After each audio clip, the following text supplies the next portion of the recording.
The rematch, Georgia versus Texas, this time for the SEC championship. Will we see another dominating performance in the Bulldogs, or will Texas prove that it was a fluke and cement themselves atop the SEC? The Longhorns coming in at 11-1 after a dominating performance in College Station, where they didn't surrender a single offensive point. The Bulldogs coming in at 10-2 off of a tight one with Georgia Tech going to 8 overtimes. Welcome back to No Huddle Sports. Let's get right into it. Two keys in this one. Can Texas run the ball and protect Quinn Ewers? And then can Georgia create turnovers and short fields for their offense? So, run the ball. So, Texas in the first matchup, just 29 yards, which I think led to the number of sacks and the kind of the pressure that the offensive line had to deal with, and Quinn Ewers having to make a lot of throws and really try to carry the team by himself. He didn't have any help, didn't have any balance. So in the last couple weeks, Texas has rushed for 240 and 250 against Kentucky and Texas A&M, and the Georgia defense has given up 230 and 260 against Massachusetts and Georgia Tech. 100 of those in the Georgia Tech game did go to Haynes King. So that'll be one thing that I think the Arch package could come into play in this one and be used heavily. I want to see if Arch can make some plays with his legs, as well as when it's available, take advantage of some one-on-one coverage that he might see down the field with some play action pass, run action pass. So I think that is one of the keys for this Longhorn offense is, have some balance and don't put all of it on Quinn Ewers, because we saw what happened in the first one. It didn't go well. He got sacked a lot, and it just really wasn't a good offensive performance. So I think that's why it's one of my keys is Texas has got to run the ball successfully against this Georgia defense. They've got to use Arch. And they've got to, have offensive balance and protect Quinn Ewers. I think if they can limit the sacks and kind of control the ball a little bit by running the ball, that will really lean this more in the Longhorns' favor. Georgia, on the other hand, will need to create that pressure again and create short fields for their offense. Because as we've seen in recent weeks, the Texas defense doesn't give up long scoring drives. And even in the first matchup, they didn't.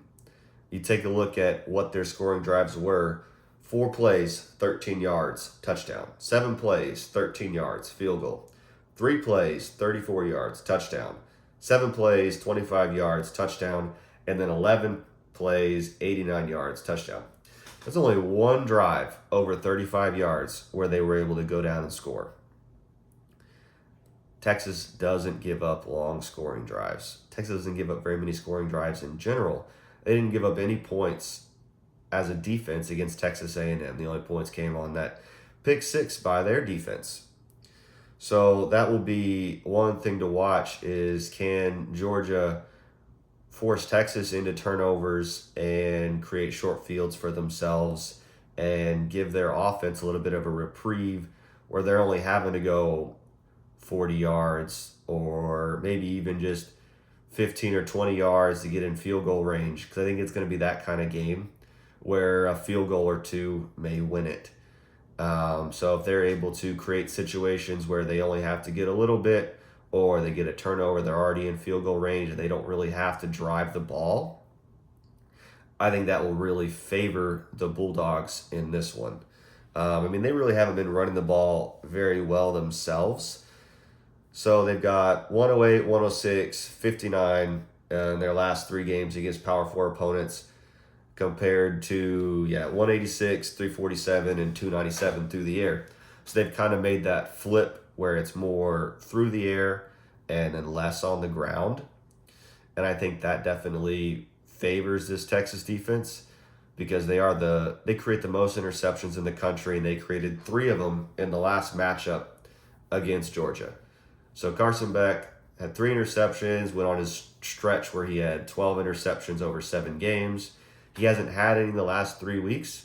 So what we'll give here is Carson Beck going to continue his trend of 0 interceptions, Or will the Texas defense kind of force him back into old habits and take advantage of some miscues when they happen? So we broke down what Texas needs to do to win. We broke down what Georgia needs to do to win. So let's go ahead and get into the pick.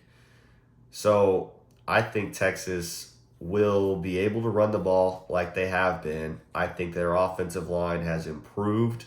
After the 7-sack game, they've only given up about 2.5 per game since, 2.5 or less. So they've definitely taken care of that. And then I like the wrinkle with the arch package in there. I think that gives them a really good opportunity and a lot for this Georgia defense to prepare for.